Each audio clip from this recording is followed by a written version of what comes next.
अस्सलाम वालेकुम dear students. तो आज के लेक्चर में हम इंशाल्लाह सीखेंगे कि अकाउंटिंग इक्वेशन पे यानी assets equals to liabilities plus owner equities के इक्वेशन पे डिफरेंट ट्रांजैक्शंस का इफेक्ट क्या होता है।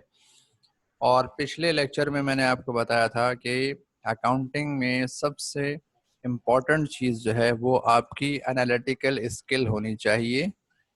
आपको इन चीज़ों को एनालाइज करना आना चाहिए कि किस एलिमेंट ऑफ अकाउंट में इंक्रीज हो रहा है और किस एलिमेंट ऑफ अकाउंट में डिक्रीज आ रहा है, और वो इंक्रीज या डिक्रीज हमने अपने बिजनेस के एस्पेक्ट से देखना है, आउटसाइडर्स के एस्पेक्ट से नहीं देखना। ये मैं यूं देखना है कि कौन सी चीज़ यानी एसेट, लायबिलिटी, कैपिटल एक्सपेंस या रेवेन्यू, कौन सी चीज हमारे बिजनेस के पास इंक्रीज हो रही है और कौन सी चीज डिक्रीज हो रही है। उस इंक्रीज और डिक्रीज को हमने यहाँ पे उसका इफेक्ट अकाउंटिंग इक्वेशन पे दिखाना है। तो आपके स्क्रीन पे एक क्वेश्चन, एक इलस्ट्रेशन नजर आ रही होगी। जी नजर आ रही है? Please raise your hand if you can see this question. अगर आपको नजर आ रही है तो ओके। अब इस इलस्ट्रेशन में देखिए लिखा हुआ है कि द फॉलोइंग, अच्छा, the owner invested cash in the business. ये बात मैंने पिछले लेक्चर में आपको समझाई थी कि ओनर एक अलग चीज है, ओनर का अलग वजूद होता है और ओनर के पासों से जो बिजनेस बनता है उसका अलग वजूद होता है। ठीक है, ओनर अपने बिजनेस में जितना अमाउंट इन्वेस्ट करता है उसको हम कैपिटल कहते हैं, और वो कैपिटल किसी न किसी एसेट की सूरत में होगा। तो ये बात जहन में रखिएगा कि एनालिसिस करते वक्त, ट्रांजैक्शन को सोचते और देखते वक्त हमेशा हर ट्रांजैक्शन के दो, कम से कम मिनिमम दो एस्पेक्ट्स होते हैं। ठीक है, यानी कि अगर हम बात करेंगे बेसिक एलिमेंट्स ऑफ अकाउंट की, एसेट्स, लायबिलिटी, कैपिटल, एक्सपेंसेस और रेवेन्यू, ये पांच हमने पढ़े थे डिटेल में। तो जब भी कोई एक ट्रांजैक्शन होगी उस ट्रांजैक्शन में इन पांचों एलिमेंट्स में से, asset, liability, capital, expense, revenue, इन पांचों एलिमेंट में से कम दो एस्पेक्ट्स, दो पहलू लाजमी इन्वॉल्व होंगे एक ट्रांजैक्शन में। दो से ज्यादा भी हो सकते हैं, तीन भी हो सकते हैं, लेकिन कम से कम दो एलिमेंट्स जरूर इन्वॉल्व होंगे। कभी ऐसा नहीं होगा कि बिजनेस में ट्रांजैक्शन और उसमें एक एलिमेंट हो। ठीक है, हमेशा एक एलिमेंट इंक्रीज होगा, दूसरा डिक्रीज होगा। अब हम देखते हैं कि हमारे ओनर ने इन्वेस्ट किया बिजनेस में कैश। अब कैश इन्वेस्ट किया, कैश हमारा एसेट है, एसेट हमारे पास क्या हुआ, इंक्रीज हुआ। हमारे बिजनेस को कैश मिला, कैश क्या हुआ, एसेट है, इंक्रीज है। इसी तरीके से एक ओनर, अच्छा बेटा ये कंसेप्ट ध्यान में अच्छी तरह बैठा लीजिए आने वाली सारी जिंदगी की अकाउंटिंग के लिए। कैपिटल के हवाले से, कैपिटल का मतलब होता है the share of owner, owner का हिस्सा। तो एक ओनर अपने बिजनेस में जितना कैपिटल मिलाएगा, जितना हिस्सा मिलाएगा, उतना उसका शेयर बढ़ेगा, कैपिटल बढ़ेगा। तो अगर इस ट्रांजैक्शन पे हम गौर करें, इसमें दो चीजें हैं। एक, हमारे बिजनेस को कैश मिला। दूसरी चीज, हमारे बिजनेस के अंदर ओनर का शेयर, ओनर का हिस्सा यानी कैपिटल भी बढ़ा। हमारे बिजनेस को कैश मिला, हमारे पास कैश इंक्रीज हुआ, ओनर के पास से चला गया। ओनर को नहीं देखना आपने, ओनर 1 लाख रुपए, 2 लाख रुपए लगा रहा है, उसकी जेब से कैश जा रहा है, ओनर को नहीं देखना। एंटिटी प्रिंसिपल में मैंने आपको बताया था, हम अकाउंटिंग में बिजनेस को पढ़ते हैं, बिजनेसमैन को नहीं पढ़ते।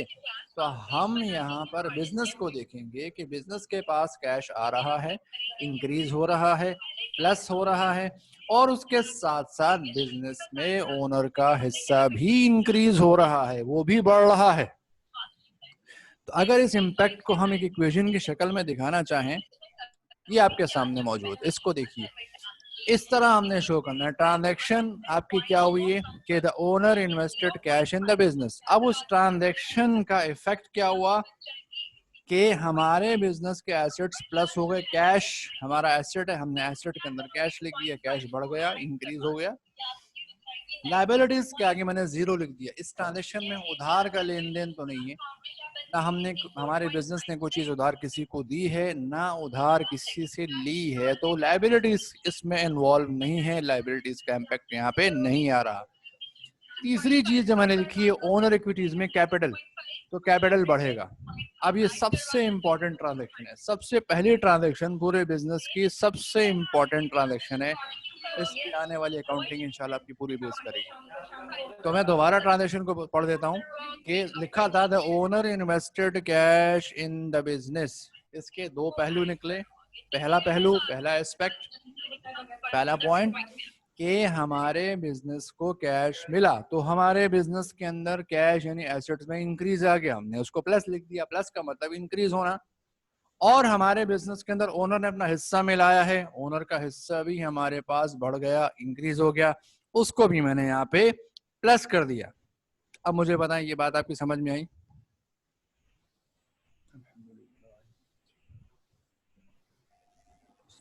Very good. अच्छा बेटा, कैश के बारे में कहा यह जाता है फाइनेंस के अंदर, लैंग्वेज, फाइनेंस की लैंग्वेज में, कि cash is the life blood of A business. कि कैश की हैसियत कारोबार में, बिजनेस में ऐसी है जैसे कि इंसान के जिस्म में खून। जिस तरह खून आपके रगों में गर्दिश कर रहा है, सर्कुलेट कर रहा है, तो आप जिंदा हैं। अगर किसी इंसान के जिस्म से खून निकाल दिया जाए तो वो जिंदा नहीं रहता, वो इंसान तो होगा लेकिन वो लाश कहलाएगी। इसी तरह बिजनेस के अंदर जब तक कैश सर्कुलेट हो रहा है, बिजनेस ऑपरेट करेगा, रन करेगा। और जब बिजनेस के अंदर कैश सर्कुलेट होना बंद हो जाए, कैश का लेन देन बंद हो जाए, तो बिजनेस खत्म हो जाता है, डेड हो जाता है। अब आप देखिए, इस पहली ट्रांजैक्शन में ओनर ने बिजनेस के अंदर कैश इन्वेस्ट किया, यानी इस बिजनेस को उसने एक जिंदगी अता की है। अब यही कैश जो ओनर ने इन्वेस्ट किया था, इसी कैश को आगे सर्कुलेट किया जाएगा।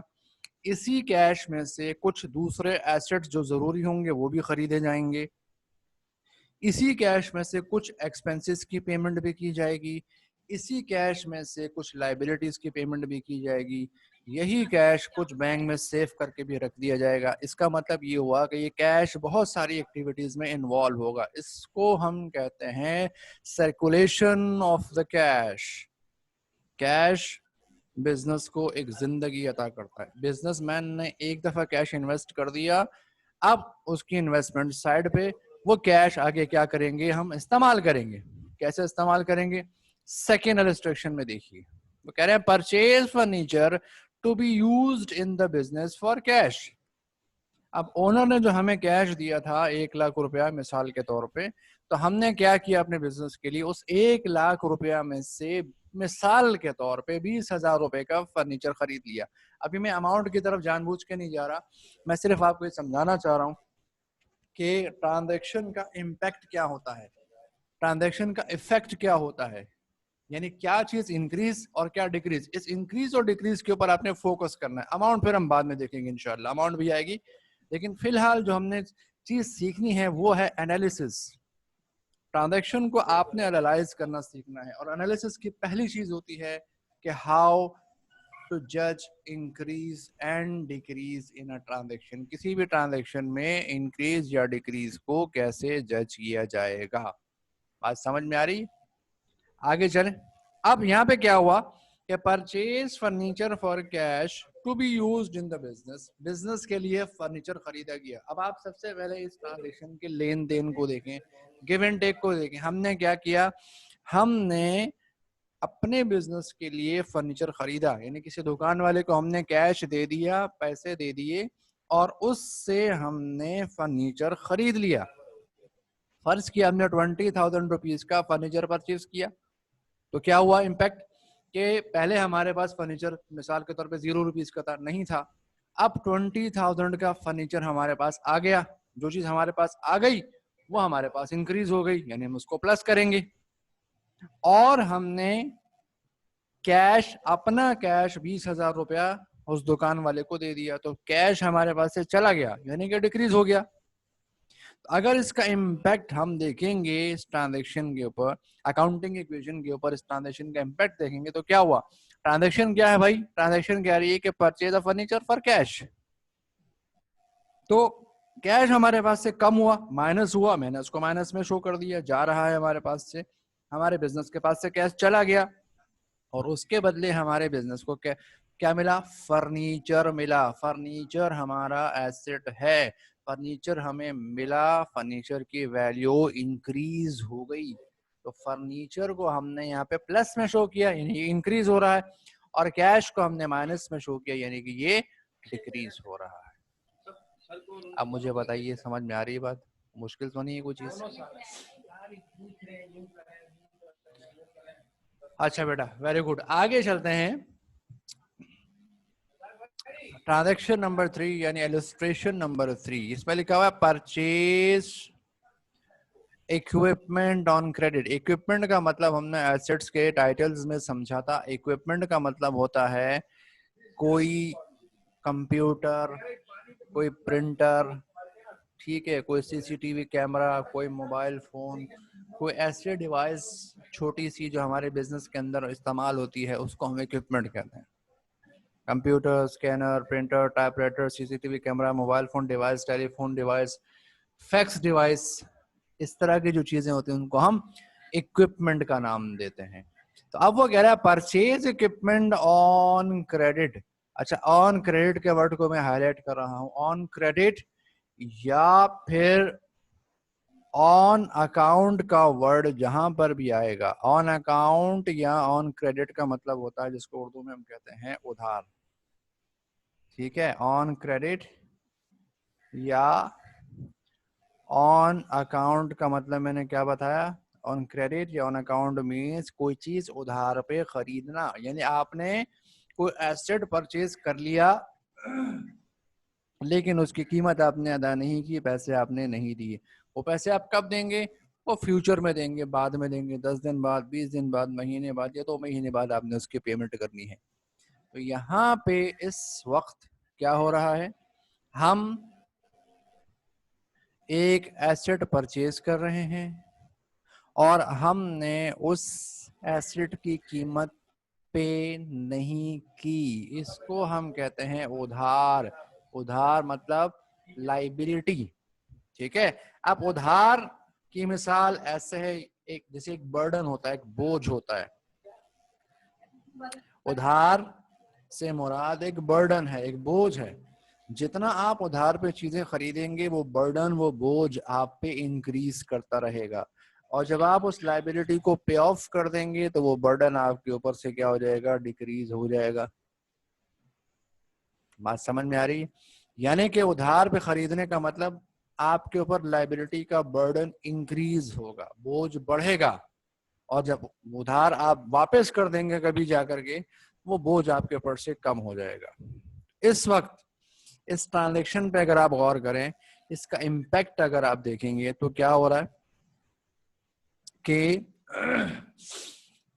Illustration number 3, purchase office equipment on credit में हमने इक्विपमेंट खरीदा, इक्विपमेंट हमारा एसेट है, हमारे पास वो चीज आ गई, हमारे पास वो चीज आ गई बिजनेस के अंदर, तो वो इंक्रीज हो गई।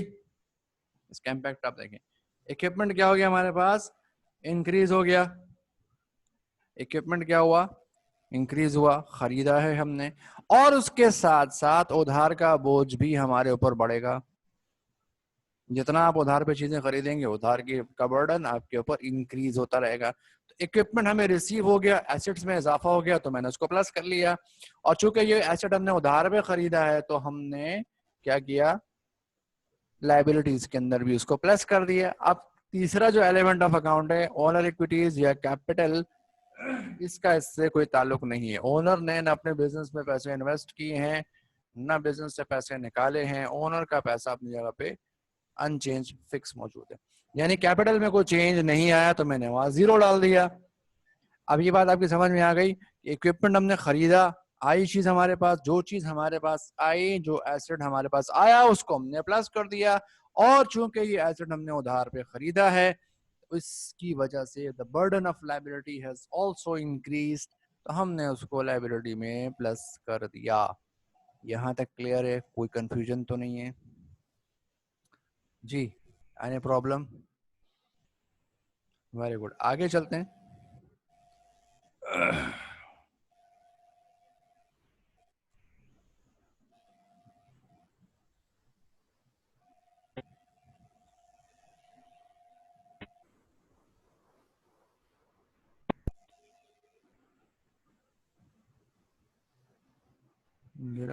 मेरे ख्याल में ये कुछ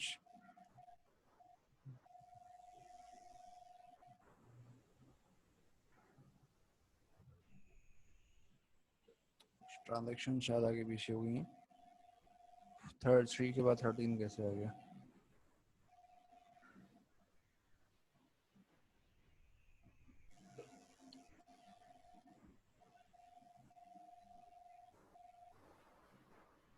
अच्छा, ये इलस्ट्रेशन नंबरिंग को छोड़ दें, ये भी रिलेटिव इलस्ट्रेशन है। इलस्ट्रेशन नंबर को छोड़ दें, अब नंबर 3 या 4 होगा, ये नंबर को छोड़ दें।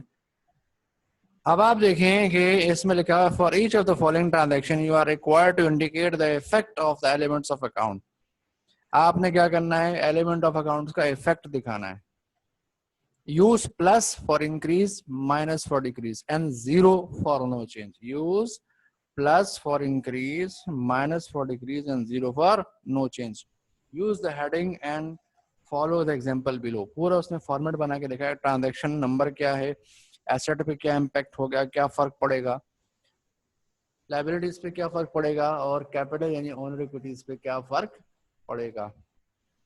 ये तमाम चीजें बताने के बाद उसने कुछ सवाल दे दिए, ट्रांजैक्शंस बता दिए। The owner invested cash in the business, ये भी हमने पढ़ा। परचेज फर्नीचर ऑन अकाउंट, ये भी हमने पढ़ा। Purchase equipment on for cash, ये तमाम चीजें हमने पढ़ी। अब इसका इंडिविजुअल इम्पैक्ट देखेंगे। सॉल्यूशन देखिए।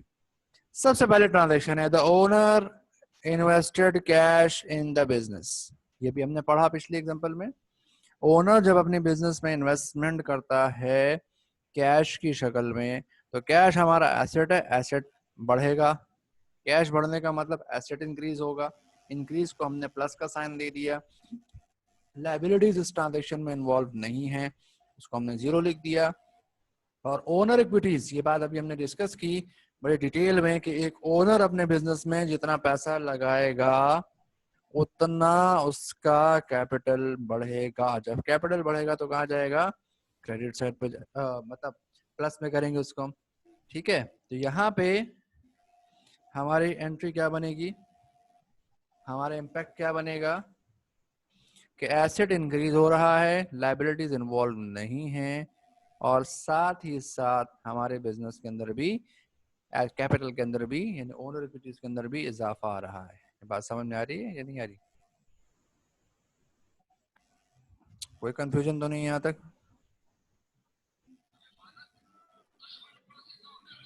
आपको मेरी आवाज साफ आ रही है अभी? Can you hear me clearly and loudly?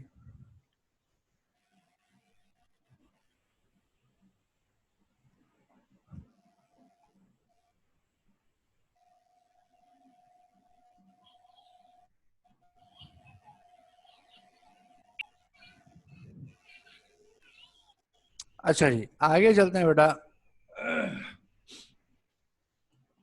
एक और सेकंड ट्रांजैक्शन मुकम्मल सवाल की, पहले हमने अलग अलग ट्रांजैक्शंस पढ़ी, अब उसका मैं कंप्लीट क्वेश्चन पढ़ रहा है यहाँ पे।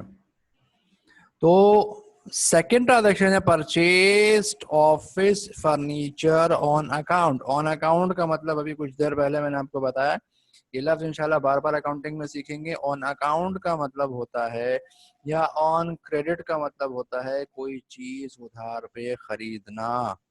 इसका मतलब क्या हुआ, जब आपने उधार पे कोई चीज खरीदी, एक तो आपको एसेट मिला, एसेट में इजाफा हो गया, और दूसरी बात यह है कि आपके ऊपर बर्डन ऑफ लायबिलिटी के अंदर भी क्या हो गया, इजाफा हो गया। इसका मतलब क्या हुआ कि अगर इसका इम्पैक्ट हम देखेंगे नीचे, ये मैं जरा उसको नीचे कर देता हूं। इसका इम्पैक्ट अगर हम देखेंगे परचेज फर्नीचर ऑन क्रेडिट, तो एसेट में इजाफा हो रहा है और साथ ही साथ लायबिलिटीज के अंदर भी इजाफा हो रहा है, जबकि कैपिटल में कोई तब्दीली नहीं आ रही। समझ में आ रही है बात? ये ट्रांजेक्शन अभी कुछ देर पहले भी हमने डिस्कस की थी। इसी तरह purchase of as equipment for cash, हमने एक इक्विपमेंट यानी एक एसेट परचेज किया, एसेट में इजाफा हो जाएगा, और हमने दुकान वाले को उसके बदले कैश दिया, हमारे पास से कैश क्या हो जाएगा, डिक्रीज हो जाएगा। बात समझ में आ रही है? इसको जरा समझें इस चीज को कि इक्विपमेंट भी हमारा एसेट है और कैश भी हमारा एसेट है। इक्विपमेंट हमारे पास क्या हो जाए, आ रहा है, इंक्रीज हो रहा है, तो क्या करेंगे, उसको प्लस करेंगे, यानी एसेट में प्लस करेंगे। और साथ ही साथ कैश हमारा एसेट है, हम पे कर रहे हैं, हमारे पास से जा रहा है, हम उसको माइनस करेंगे।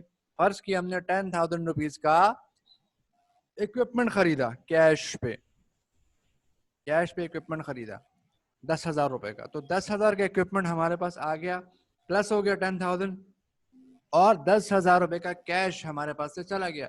अब हुआ क्या कि एक एसेट इंक्रीज हो रहा है, दूसरा एसेट डिक्रीज हो रहा है। इक्विपमेंट भी एसेट है, कैश भी एसेट है। इक्विपमेंट में 10,000 प्लस हुए, कैश में 10,000 माइनस हुए। प्लस का 10,000 माइनस का 10,000 कितने हो गए, 0। यानी ओवरऑल जो आपके एसेट्स हैं उस पर कोई फर्क नहीं पड़ा। क्यों नहीं पड़ा? एक एसेट आपका इंक्रीज हो रहा है इक्विपमेंट, और उसी अमाउंट से दूसरा एसेट आपका डिक्रीज हो रहा है कैश। जितने अमाउंट से इक्विपमेंट इंक्रीज हुआ उतनी अमाउंट से कैश डिक्रीज हुआ। नतीजा क्या हुआ कि ओवरऑल इम्पैक्ट 0 रहा। प्लस का 10,000 माइनस का 10,000 क्या हो गया, 0 हो गया। बाकी इस ट्रांजेक्शन में लायबिलिटीज इन्वॉल्व नहीं है, ना ये सामान उधार पे खरीदा गया ना उधार पे बेचा गया। इसी तरह ओनर ने ये पैसे बिजनेस में इन्वेस्ट नहीं किए, ये बिजनेस के अपने ट्रांजैक्शन है, तो उसके अंदर भी कोई तब्दीली या फर्क नहीं आया, 0 हो गया। इसका मतलब ये हुआ कि इन तीनों पे कोई इम्पैक्ट नहीं आएगा। इक्विपमेंट आपने उधार पे खरीदा, कैश इंक्रीज हुआ, इक्विपमेंट इंक्रीज हुआ, कैश डिक्रीज हुआ। इक्विपमेंट और कैश जो हमारे एसेट्स हैं, एक एसेट बढ़ रहा है, दूसरा एसेट कम हो रहा है, रिजल्ट क्या रहा, 0। समझ में आ रही है बात? प्रॉब्लम तो नहीं है कोई? जी, यहाँ तक कोई कंफ्यूजन नहीं। आगे चलते बेटा, नेक्स्ट प्रॉब्लम, नेक्स्ट ट्रांजैक्शन, अगली जो ट्रांजैक्शन है, पेड लायबिलिटी। अच्छा, अकाउंटिंग में जब पेड का वर्ड आता है तो इसका मतलब ये हो गया कि हमने पेमेंट की। अब पेमेंट नॉर्मली दो तरीकों से की जाती है। हम जब किसी को पैसे देते हैं तो वो दो तरीकों से देते हैं। पहला तरीका ये है कि हम उसको कैश दे दें, कैश के जरिए पेमेंट कर दें, और दूसरा तरीका होता है कि हम उसको चेक के जरिए या पे ऑर्डर के जरिए या ऑनलाइन यानी बैंक के थ्रू ट्रांसफर कर दें। अब बैंक के थ्रू ट्रांसफर करने के लिए हम उसको चेक भी दे सकते हैं, पे ऑर्डर भी दे सकते हैं, ऑनलाइन इंटरनेट से फंड ट्रांसफर भी कर सकते हैं, एटीएम मशीन से भी ट्रांसफर कर सकते हैं। तो मुख्तलिफ तरीके होते हैं, लेकिन उस पैसा जाता कहाँ से, बैंक से जाता है। तो इसका मतलब पेमेंट के दो तरीके हैं, एक तरीका कैश का है और दूसरा तरीका बैंक का है। जब आप कैश पे पेमेंट करते हो तो ये सबसे नॉर्मल और सबसे पुराना तरीका है। नॉर्मली लोग कैश के जरिए ये पेमेंट करते हैं। लेकिन जब आप बैंक के थ्रू पेमेंट करोगे तो लाजमी क्वेश्चन में फिर आपको मेंशन करेगा कि ये पेमेंट जो है ये चेक के थ्रू हो रही है या बैंक के थ्रू हो रही है। तो यहाँ पे उन्होंने चेक या बैंक का जिक्र नहीं किया, तो इसका मतलब ये हुआ कि ये हमने पेमेंट जो की है किस तरह की है, वो यकीनन हमने कैश के थ्रू की है। चलें, कैश के थ्रू की या बैंक के थ्रू की, दोनों हमारे एसेट्स हैं। ठीक हो गई बात? अब ट्रांजैक्शन पे जरा गौर कीजिए। पेड लायबिलिटी, लायबिलिटी की पेमेंट कर रहे हैं। अभी कुछ देर पहले मैंने आपको बताया कि लायबिलिटी की मिसाल ऐसे होती है जैसे एक बर्डन, एक बोझ है। जितना आप उधार पे खरीदेंगे उतना उधार का बोझ आप पे बढ़ेगा, और जब आप उस लायबिलिटी को फ्यूचर में जाके पे ऑफ कर देंगे, चुका देंगे, तो वो बर्डन आपके ऊपर से क्या हो जाएगा, कम हो जाएगा। ठीक है, तो पहली बात तो ये कि लायबिलिटी का बर्डन आपके ऊपर से कम हो जाएगा। दूसरी बात, जब आप पेमेंट कर रहे हैं कैश के थ्रू या बैंक के थ्रू, तो आपका कैश का बैलेंस या बैंक का बैलेंस जो आपके पास मौजूद है वो भी कम हो जाएगा। नतीजा क्या होगा? नतीजा ये होगा, आपके सामने स्क्रीन पे लिखा हुआ है कि हमारे एसेट्स में कमी आ जाएगी। अगर हमने कैश के थ्रू पेमेंट की तो कैश का बैलेंस कम हो जाएगा, कैश हमारा एसेट है। और अगर हमने बैंक के थ्रू पेमेंट की होगी, हमारा बैंक बैलेंस कम हो जाएगा, बैंक भी हमारा एसेट है। ठीक है, तो जब हम किसी को पेमेंट करते हैं, चाहे कैश के थ्रू करें या बैंक के थ्रू करें, तो हमारा एसेट डिक्रीज हो जाता है और उसके साथ साथ हमारे ऊपर जो बर्डन ऑफ लाइबिलिटी था वो भी खत्म हो गया। लाइबिलिटी जब खत्म हो गई वो डिक्रीज हो गई। तो पेड लाइबिलिटी का इम्पैक्ट अकाउंटिंग इक्वेशन में क्या आया कि आपके एसेट्स डिक्रीज हो जाएंगे, माइनस हो जाएंगे, और साथ ही साथ आपकी लाइबिलिटीज भी डिक्रीज हो जाएंगी, यानी कि माइनस हो जाएंगी। यहां तक क्लियर है? वो कंफ्यूजन तो नहीं है? आगे चलते हैं बेटा। Next transaction number 5, receive cash from services rendered. हमने किसी को सर्विसेज प्रोवाइड की और उस सर्विसेज के बदले हमें क्या मिला? कैश मिला। ठीक है जी। अच्छा, अब दो चीजें मैं आपको बता दूं कि हमने अब तक क्या पढ़ा? एलिमेंट्स ऑफ अकाउंट्स पढ़े। कौन से?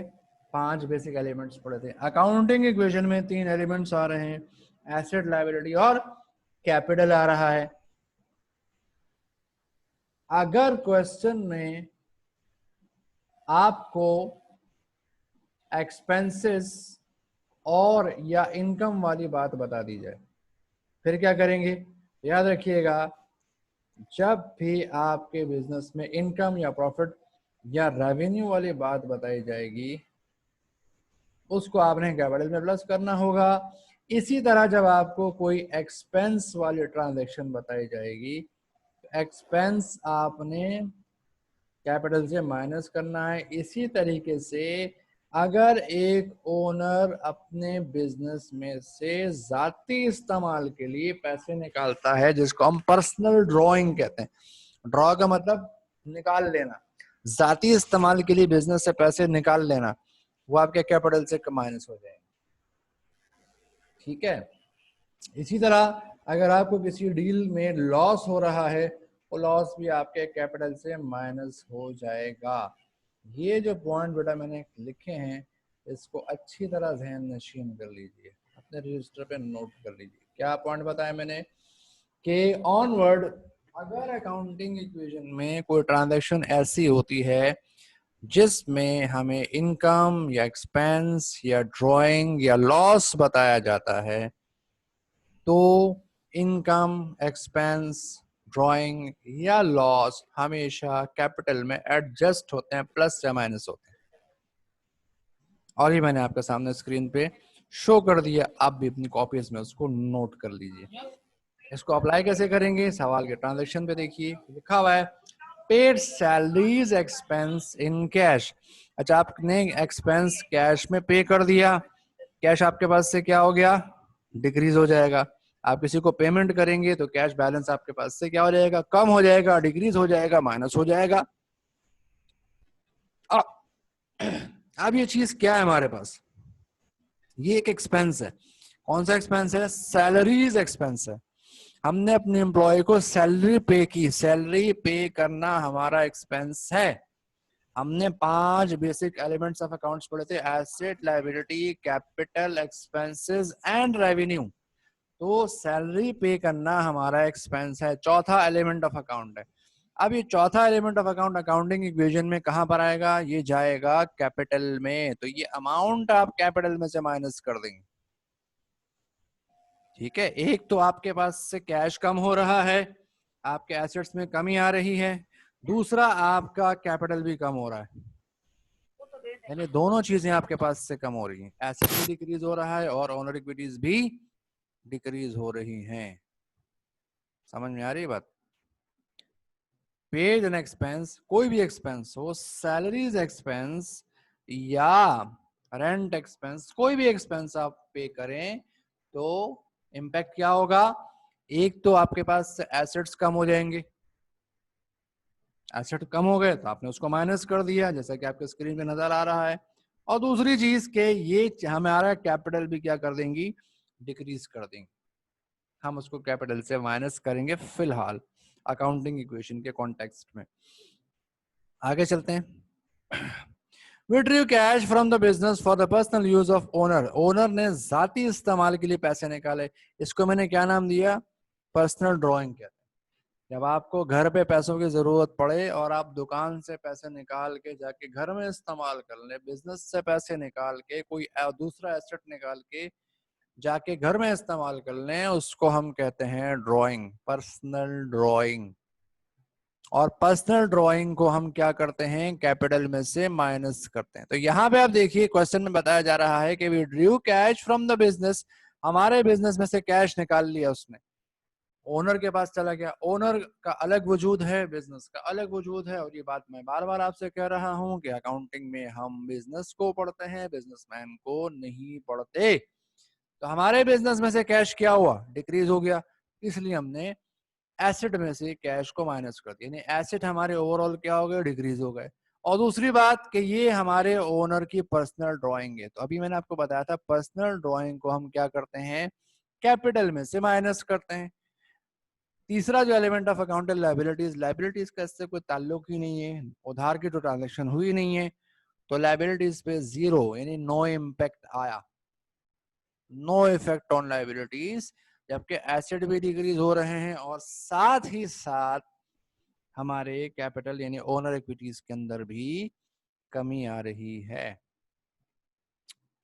यहां तक कोई कंफ्यूजन तो नहीं है, प्रॉब्लम तो नहीं है।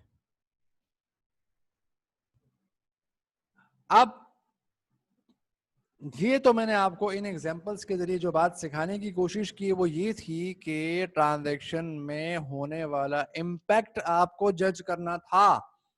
मैंने अभी अमाउंट की बात नहीं की कि कितने पैसों से प्लस या कितनी अमाउंट से माइनस, 10,000 कहाँ प्लस करने हैं, 2,000 कहाँ माइनस करने हैं, 8,000 कहाँ माइनस करने, ये भी हमने डिस्कस नहीं किया। अब हम जाएंगे अगले एग्जांपल में अमाउंट्स की तरफ। तो अमाउंट को लेके चलेंगे, कंसेप्ट सबसे पहले आपको माइनस या प्लस करना आना चाहिए, फिर हम जाएंगे अमाउंट की तरफ। अब आप देखिए एग्जांपल नंबर 4 में एक पूरा क्वेश्चन आपको दिया गया है, पूरी डिटेल के साथ दिया गया है। इस क्वेश्चन में देखिए, अब इलस्ट्रेशन 4 आ गई जो प्रॉपर सीरियल नंबर थी। इसमें लिखा prescribe the effect of the following transaction on the accounting equation. अब उसने प्लस माइनस वाला गेम नहीं किया, अब उसने सीधा सीधा अमाउंट बता दी। आप लोग सीख गए हो कि प्लस कहाँ करना है, माइनस कहाँ पे करना है, प्लस और माइनस का इम्पैक्ट आपको समझ में आ गया। अब उसने डायरेक्ट आपको अमाउंट दे दिया कि कौन सा अमाउंट कहाँ प्लस करना है, कौन सा अमाउंट कहाँ माइनस करना है। तो चलते हैं जरा क्वेश्चन की तरफ। आपके सामने स्क्रीन पे मौजूद है क्वेश्चन, इलस्ट्रेशन नंबर 4। क्या लिखा हुआ है, The owner, Mr. Ahmed, started business with a cash investment of 1 lakh. 1 lakh रुपया से ओनर ने अपने कारोबार का, अपने बिजनेस का आगाज किया। अब उसमें अमाउंट आ गई, पहली एग्जांपल में अमाउंट नहीं थी। अब देखते हैं इसका अकाउंटिंग इक्वेशन पे इंपैक्ट क्या आएगा, जरा देखिए। ट्रांजैक्शन क्या है, the owner invested cash in the business. Impact क्या हुआ, हमारे बिजनेस को कैश मिला, ओनर को नहीं देखना। ये बात मैं बार बार कह रहा हूं, अंडर एंटिटी प्रिंसिपल ओनर का अलग वजूद है। Owner is separate and distinguish from the business operation. Owner की जेब पे अगर हम गौर करेंगे इस वक्त, तो ओनर की जेब से माइनस हो गए 1 लाख रुपए, चले गए, लेकिन वो 1 लाख रुपए हमारे बिजनेस को मिल गए। इसका मतलब हमारे बिजनेस के पास एसेट्स के अंदर कैश में 1 लाख रुपए का इजाफा हो गया, ठीक है। और उसके साथ साथ दूसरा पहलू, second aspect of transaction, in transaction में मैं आपको बार बार कह रहा हूं कम से कम 2 इम्पैक्ट होते हैं। हर ट्रांजैक्शन के मिनिमम 2 इम्पैक्ट्स होते हैं। कभी भी कोई ट्रांजैक्शन ऐसी नहीं होगी जिसका एक सिंगल इम्पैक्ट हो और दूसरा इम्पैक्ट ना हो। तो हमारे बिजनेस को कैश मिला 1 लाख रुपए का, हम ने उसको प्लस कर लिए कैश में 1 लाख रुपए से। और दूसरी चीज कि ये 1 लाख रुपया हमारे बिजनेस का कैपिटल है, ओनर की इन्वेस्टमेंट है। तो हमारे पास ओनर का हिस्सा आ गया, ओनर का हिस्सा जमा हो गया। हमने ओनर के हिस्से में कैपिटल में प्लस कर ली 1 लाख रुपया, ये ओनर का पैसा 1 लाख रुपया जमा हो गया हमारे पास। और साथ ही साथ हमारे बिजनेस को क्या मिल गया, 1 लाख रुपए का एसेट मिल गया। यानी कि इन अदर वर्ड्स हमारे बिजनेस में 1 लाख रुपए का इजाफा हो गया, जबकि लाइबिलिटीज का कोई ताल्लुक नहीं। इस ट्रांजैक्शन पे आप गौर करें, ओनर 1 लाख रुपया मिला रहा है अपने कारोबार में कैश की शक्ल में, उधार का जिक्र तो है ही नहीं, उधार हमने कोई चीज खरीदी ही नहीं है, ली नहीं है उधार पे, तो लाइबिलिटीज पे कोई इम्पैक्ट नहीं आया, जीरो इम्पैक्ट। जी बेटा, बात समझ में आ रही है नहीं आ रही? यहाँ तक क्लियर है? कोई प्रॉब्लम तो नहीं है? आगे चलते हैं। एग्जाम्पल नंबर ट्रांजैक्शन नंबर 1 हमने अच्छी तरह डिस्कस कर ली। ट्रांजैक्शन नंबर 2 पे आइए, deposited cash into the bank. अब देखिए, मैंने आपको भी कुछ देर पहले बताया कि कैश की हैसियत, कैश का स्टेटस हमारे बिजनेस में ऐसे होता है जैसे कि life blood of the business. हमारे बिजनेस को 1 लाख रुपए का कैश दिया गया था ओनर की तरफ से, हमारा बिजनेस जिंदा हो गया। अब हमारा बिजनेस उस 1 लाख रुपए से खुद अपने आप को ऑपरेट करेगा, चलाएगा, मतलब एम्प्लॉयज चलाएंगे लेकिन चलेगा, सर्कुलेट वही 1 लाख रुपए ही करेगा। जो बिजनेस को चलाने वाले हमारे मैनेजर्स हैं, एम्प्लॉयज हैं, वो सारे के सारे उस 1 लाख रुपए को इस्तेमाल करेंगे। तो पहला काम क्या हुआ? पहला काम ये हुआ, वो 1 लाख रुपए का जो हमारे पास कैश था, हमने 25,000 रुपया उसमें से उठाया और बैंक में जमा करा दिया। डिपॉजिट का मतलब जमा करा दिया। इम्पैक्ट आप देखेंगे तो क्या हुआ कि हमारे पास जो हमने पुराना बैलेंस उतारा, 1 लाख रुपए का बैलेंस था और 1 लाख रुपए कैपिटल का बैलेंस था। 1 लाख रुपए कैश का बैलेंस था, 1 लाख रुपए कैपिटल का बैलेंस था। अब उस 1 लाख में से हमने क्या किया? Deposit the cash into bank. 25,000 हमने बैंक में जमा करा दिए। नतीजा क्या हुआ? 1 लाख का कैश था, 25,000 चले गए, तो हमारे पास बचे कितने? 75,000 रुपीज बचे। कैश कितना बचा? 75। दूसरी बात, हमारा पहले बैंक बैलेंस जीरो था, इस ट्रांजेक्शन से पहले हमारे बैंक में कुछ पैसे थे ही नहीं। अब हमने बैंक में 25,000 रुपए जमा कर दिए। जब 25,000 रुपए जमा कर दिए तो हमारा बैंक बैलेंस कितना हो गया? जीरो पहले था, अब 25,000 बैंक में जमा हो गए। बैंक में जमा हो गए 25, बैंक बैलेंस हो गया 25, और कैश का बैलेंस हमारे ऑफिस में तिजोरी के अंदर, लॉकर के अंदर रह गया 75,000 रुपए। 1 लाख में से 25,000 बैंक में जमा हो गए, तो कैश जो ऑफिस में बच गया वो 75,000 बच गया, और बैंक में कितना जमा हो गया? 25,000। जबकि कैपिटल का इससे कोई ताल्लुक नहीं है, लाइबिलिटीज का इस ट्रांजेक्शन से कोई ताल्लुक नहीं है, तो उन पे मैंने जीरो डाल दिया। अब जब इसका बैलेंस देखते हैं, कैश 1 लाख का बैलेंस था, 25 चले गए, 75 कैश बचे, और बैंक बैलेंस पहले जीरो था, अब 25,000 वहां जमा हो गए, कितना हो गया? Bank balance 25। लाइबिलिटीज पहले भी जीरो थी, अब भी जीरो है। कैपिटल पे कोई इफेक्ट नहीं पड़ा, कैपिटल एज इट इज हमारे पास कितने का मौजूद है? 1 लाख रुपए का मौजूद है। जी तो बेटा, आज का लेक्चर बेटा मैं यहीं पे अपना